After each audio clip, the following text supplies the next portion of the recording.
ఎంత శక్తివంతంగా ఉంటే అంతే శక్తివంతంగా ఈ శరీరం ఉంటుంది. మన ఈ శరీరం అసలు ఇది ఏమిటి?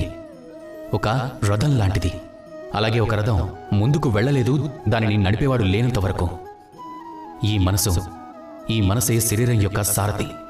మీరే ఆలోచించండి, ఒకవేళ ఈ సారథి యొక్క శక్తి బలహీనమైపోతే అప్పుడు ఈ రథం పరిస్థితి ఏమవుతుంది? అప్పుడది మంచి మార్గంలో ముందుకు వెళ్ళలేదు, మంచి గతిలో ముందుకు వెళ్ళలేదు.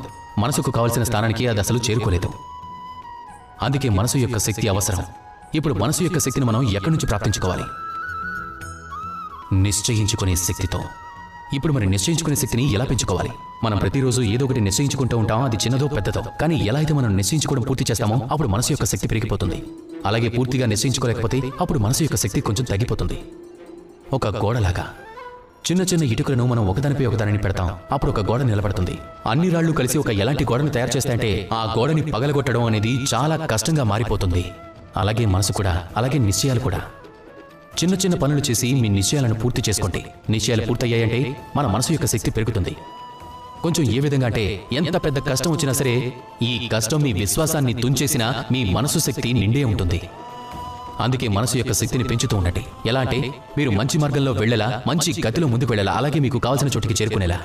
అప్పుడే ఈ మనసు సంతోషంగా చెప్తుంది, రాధాకృష్ణ.